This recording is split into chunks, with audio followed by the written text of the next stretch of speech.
जो बॉल्डिंग स्पॉट्स है ये इंप्रूव ही नहीं हो रहा है। तो दोस्तों मेरे को भी डर लगने लगा अपने टीनेज ईयर्स में, क्योंकि इतने यंग एज में मेरे बाल जोर से झड़ने लगे और मेरी तो दोस्तों फट गई थी। तो मैं डर्मेटोलॉजिस्ट से पूछा इस बारे में और उसने मेरे को बोला कि ये जो रूटीन आप कंटिन्यू कर रहे हो इसको करना अभी से ही बंद करो। मेरे स्कूल में ना ऐसा हुआ करता था कि लड़कों को लंबे बाल करना अलाउड ही नहीं था, तो इसीलिए पूरे स्कूल के लाइफ टाइम में मैं हमेशा अपने बाल को शॉर्टकट में ही रखता था। उसके बाद दोस्तों जब मैं कॉलेज ज्वाइन किया तो मैंने नोटिस किया कि ऐसे बालों के लेंथ पे कोई रेस्ट्रिक्शंस नहीं है बंदों के लिए। तो इसीलिए दोस्तों मुझे भी शौक था कि अच्छा मैं भी अपने बाल को लंबा करूँगा। तो इसीलिए दोस्तों अपने कॉलेज में जब मैं अपने टीनेज ईयर्स में था मैंने अपने बालों को लंबा करना शुरू किया। 3 महीने लंबा किया, 6 महीने लंबा किया, 9 महीने हो गए। तो शुरुआत में तो दोस्तों बहुत कूल लग रहा था मेरे को, पर धीरे धीरे दोस्तों मैंने नोटिस करना शुरू किया कि मेरे बाल इतने ज़ोर से झड़ना शुरू हो गया। क्योंकि बात ऐसी है कि मैंने बाल लंबे तो कर लिए पर मेरे को बाल का टेक केयर करना ही नहीं आता था। क्योंकि उस टाइम पे मेरा रूटीन हुआ करता था दोस्तों कि जब भी मैं नहाता मैं रोज़ शैम्पू लगाता, उसके बाद टॉवल से घिस घिस के बाल को हेयर स्टाइल बना के कॉलेज चले जाता। ये था मेरा हेयर केयर रूटीन उस टाइम का, और मुझे इतना आइडिया नहीं था इन सब चीज़ों के बारे में। तो मेरे बाल ज़ोर से झड़ने लगे और मेरी तो दोस्तों फट गई थी, क्योंकि टीनेज ईयर्स में बॉल्डिंग अगर आपने ये फेस किया होगा ना तो आपको समझ आएगा दोस्तों कि ये कितना डिमोटिवेटिंग होता है पूरे लाइफ के लिए। क्योंकि ऐसे तो हम एज ए सोसाइटी दोस्तों बोला करते हैं कि बॉडी शेमिंग अच्छी बात नहीं है, पर रियलिटी में दोस्तों आप भी जानते हो मैं भी जानता हूँ कि अगर आप एक लड़के हो और आपके बाल झड़ने लगे नेचुरल कॉजेज़ की वजह से, फिर भी आपका मजाक उड़ाना लोगों के लिए नॉर्मलाइज्ड है बहुत। सब लोग आपको टकला टकला बुलाएंगे। अगर कोई सी भी बात आपकी पसंद नहीं है लोगों को, लोग बोलेंगे यार टकला है, कुछ भी बोलता है। जबकि अगर कोई कैंसर पेशेंट हो, उसके कैंसर की वजह से बाल जा रहे हैं, उसका कोई भी मजाक नहीं उड़ाएगा कि यार तुम्हारे बाल जा रहे हैं तुम भी टकले, क्योंकि वो एक बहुत सेंसिटिव एरिया हो जाता है। पर बंदों का जहाँ अगेन उनका कंट्रोल नहीं है बॉल्डिंग पैटर्न्स पे, लड़के अगर बॉल्ड हो रहे हैं तो उनको सब लोग मिलके चढ़ाएंगे कि ये तो बॉल्डी है। तो दोस्तों मेरे को भी डर लगने लगा अपने टीनेज ईयर्स में। शुरुआत में तो जब हेयर फॉल में ऐसे ज़ोर से देख रहा था अपना, तो मुझे लगा यार कोई नहीं, शायद लंबे बाल किया हो इसीलिए मुझे ऐसा लग रहा है कि ज़्यादा बाल झड़ रहे हैं। तो इसीलिए शुरुआत में तो दोस्तों मैंने इग्नोर किया कि कोई नहीं ब्रो, स्ट्रेस होगा, स्ट्रेस तो गायब हो जाएगा और फिर अपने आप बाल फिर से आ जाएंगे अच्छे से। तो इग्नोर करते हुए दोस्तों प्रॉब्लम ये हो गई कि मैं अपने फाइनल सेमेस्टर में पहुंच गया था कॉलेज के, जो 8th सेमेस्टर होता है। और इंजीनियरिंग में ऐसा होता है दोस्तों कि जो फाइनल सेमेस्टर होता है उस टाइम पे आपको कॉलेज आने की ज़रूरत नहीं है। पर दोस्तों मेरा ग्रेजुएशन डे जो होता है जहाँ पे डिग्री मिलती है वो था 6 महीने बाद, और मैं मिरर में देख रहा था कि क्लियरली मेरे को बॉल्डिंग स्पॉट्स दिख रहे हैं। यहाँ पे बॉल्डिंग स्पॉट, यहाँ पे बॉल्डिंग स्पॉट, पीछे की जब फोटो खींचता तो पीछे बड़ा सा बॉल्डिंग स्पॉट है। तो मुझे लग रहा था ब्रो अगर ऐसा ही रूटीन मेरा कंटिन्यू होता रहा तब तो ग्रेजुएशन पिक्चर्स में मैं टकला रहूँगा पूरा। और स्पेशली दोस्तों क्योंकि मेरे फैमिली में मेरे पापा का भी बॉल्डिंग है, मेरे दादा का भी बॉल्डिंग है, तो मुझे लगा कि ओके ये तो जेनेटिकली अफेक्ट हो रहा है और मैं इसे कंट्रोल ही नहीं कर पा रहा। और मैं चाहता बिल्कुल भी नहीं था कि ब्रो ग्रेजुएशन में ऐसे टकला होके आ रहा हूँ सबके सामने, क्योंकि इतने यंग एज में जब आप बॉल्ड होते हो बहुत बड़ा हिट आता है आपके कॉन्फिडेंस पे, आप लोगों से बात करने में हिचकिचाते हो। तो मैंने भी ये सेम चीज़ बिल्कुल फेस की थी। तो इसीलिए दोस्तों 6 महीने पहले अपने ग्रेजुएशन डे से मैं गया था एक डर्मेटोलॉजिस्ट के पास। डर्मेटोलॉजिस्ट को मैंने बताया अपना इशू कि यार बाल तो ऐसे पकड़ता हूँ, खींचता हूँ, सारे इतने सारे भर गए मेरे हाथों में, और मैं तो रोज़ शैम्पू भी कर रहा हूँ, रोज़ तेल भी लगा रहा हूँ। अब तो मेरे को नहीं पता कि प्रॉब्लम किधर से आ रही है। डर्मेटोलॉजिस्ट जो था ना उसने मेरे को बोला कि ये जो रूटीन आप कंटिन्यू कर रहे हो इसको करना अभी से ही बंद करो, क्योंकि यही आपको नेगेटिवली इम्पैक्ट कर रहा है। और फिर दोस्तों डर्मेटोलॉजिस्ट ने मुझे एक्सप्लेन किया कि हेयर फॉल को रिवर्स करने के 2 पार्ट्स होते हैं। एक तो होता है कि जो हेयर फॉलिकल्स फॉलन है उनका ग्रो करना, मतलब जिन एरियाज में आपके बॉल्डिंग स्पॉट्स आ गए वहाँ पे बाल उगाना, वो फर्स्ट पार्ट होता है। और जो सेकंड पार्ट है वो ये है कि जो अभी आपके बाल है उनको गिरने से रोकना, मतलब जो अभी बचे हुए हैं उनको तो झड़ने नहीं देना। तो ये 2 पार्ट्स जब आप सॉल्व करते हो तो फिर आपका हेयर फॉल रिवर्स हो जाता है। तो बड़ा क्लियर सा एक्सप्लेनेशन था दोस्तों, मुझे अच्छे से समझ आया और मैंने भी बोला कि ओके मैं तो यही करूँगा अब से, अब क्या करना है।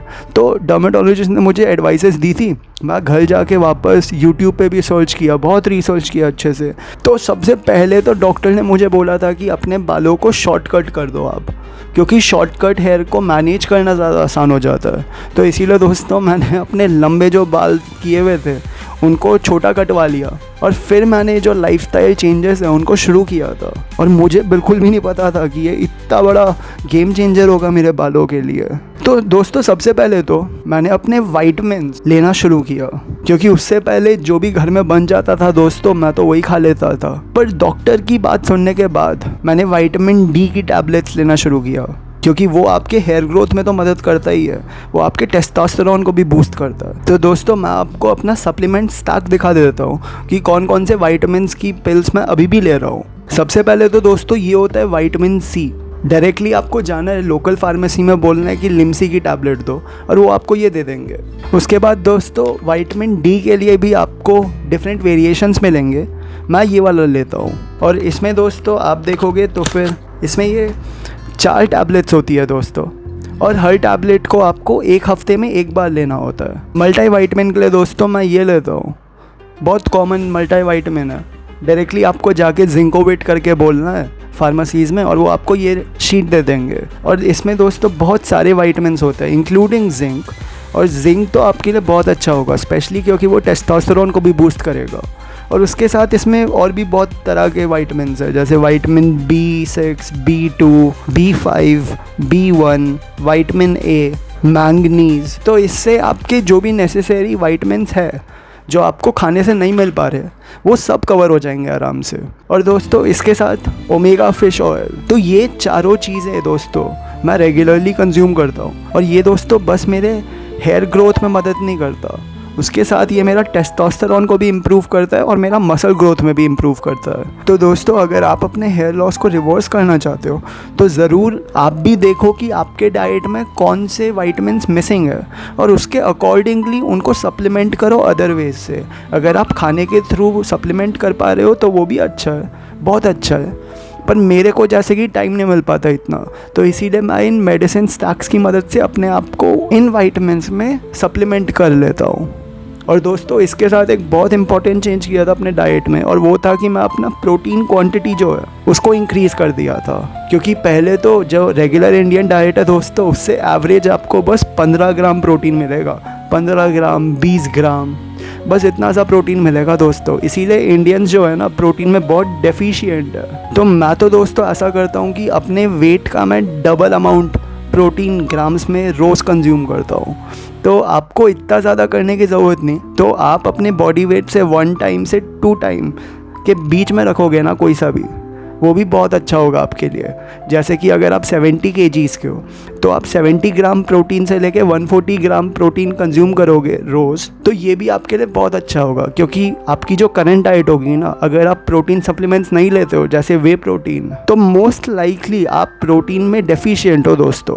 और आपके हेयर ग्रोथ के लिए भी ना प्रोटीन एक बहुत इंपॉर्टेंट कंपोनेंट होता है दोस्तों।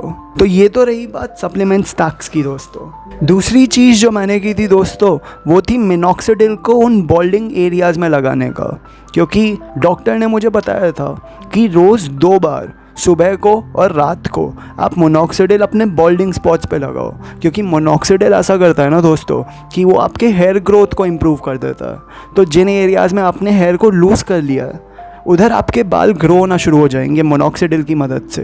तो मैंने ये किया दोस्तों, और शुरुआत के 1 महीने 2 महीने में तो मैं नोटिस कर रहा था कि मेरे जो बॉल्डिंग स्पॉट्स है ये इम्प्रूव ही नहीं हो रहा है, इसमें तो इतना नोटिसेबल डिफरेंस नहीं आ रहा है। और ऊपर से हेयर फॉल भी मेरे को लग रहा था थोड़ा ज़्यादा हो रहा है अब तो मैं कंसर्न हो गया था दोस्तों।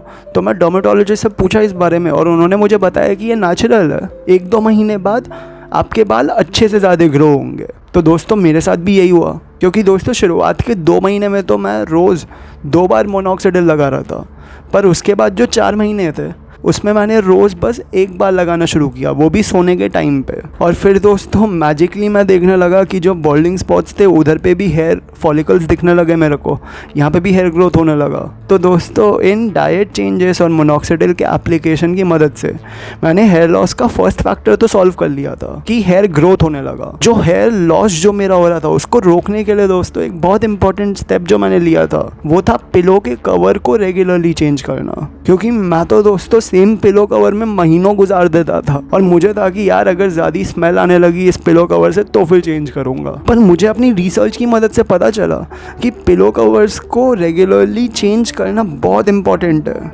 अगर आप अपने हेयर लॉस को मिनिमाइज करना चाहते हो। तो मैंने वो चेंज किया दोस्तों। एक सॉफ्ट सा फैब्रिक वाला पिलो कवर लेता था और उसको मैं हर 3 दिन में चेंज करता था। और उसके साथ एक और इम्पॉर्टेंट स्टेप जो मैंने लिया था वो ये था कि जब भी मैं अपने बालों को धोता था ना तो कभी भी टॉवल से ऐसे ज़ोर ज़ोर से रब करके ड्राई नहीं करता था, क्योंकि उससे आपका हेयर लॉस और फास्ट हो जाता है। तो मैं एयर ड्राई होने देता था अपने बालों को, और ये एक बहुत इंपॉर्टेंट स्टेप है दोस्तों। तो आप भी इसे ज़रूर ध्यान में रखना अपने।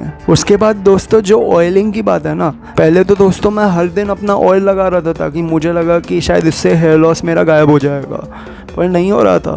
उसके बाद डॉक्टर ने जब मुझे एक्सप्लेन किया ना कि हेयर ऑयल को बस एक बार लगाना है 1 हफ्ते में, तो मैंने इसको प्रैक्टिस करना शुरू किया। और मैं दोस्तों आलमंड ऑयल को लगाना शुरू किया था, क्योंकि आलमंड ऑयल में ना विटामिन ई होता है और बायोटिन होता है और हेल्दी फैट्स होते हैं। आलमंड ऑयल ना आपका ऐसा करता है कि जो हेयर फॉलिकल्स ब्रेक हो रहे होते हैं उनको स्ट्रेंथन करता है।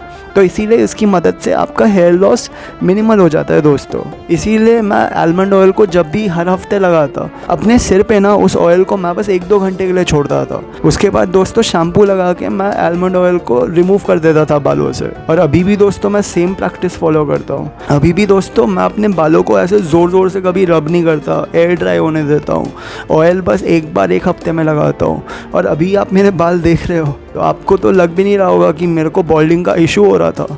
जबकि अगर मैं अपना वो प्रैक्टिसेस कंटिन्यू करता रहता ना तो टीनेज ईयर्स में अपना बॉल्ड हो जाता दोस्तों। और मैंने जब ये किया था दोस्तों तो 5th मंथ तक मैंने देखा था कि ओके बाल तो अब मेरे बहुत बेटर हो गए। तो इसका रिज़ल्ट ये हुआ दोस्तों लास्ट में कि मैं अपने ग्रेजुएशन के टाइम तक अपने बालों को अच्छे से ग्रो कर पाया था।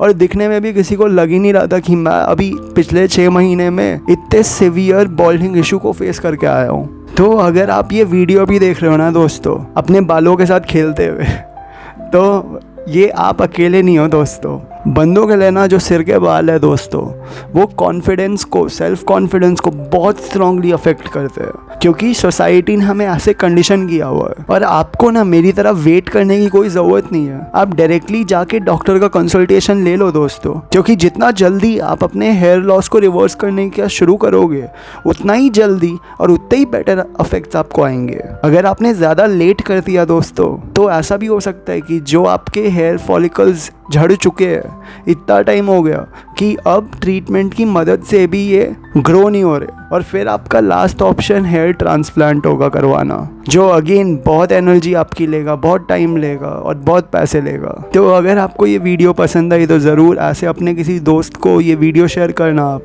जो बॉल्डिंग फेस कर रहा है और अभी डरा हुआ है टकला होने की वजह से। तो बस दोस्तों इस वीडियो के लिए इतना ही। मिलते हैं अब हम लोग नेक्स्ट वाली वीडियो में, और तब तक के लिए नमस्कार।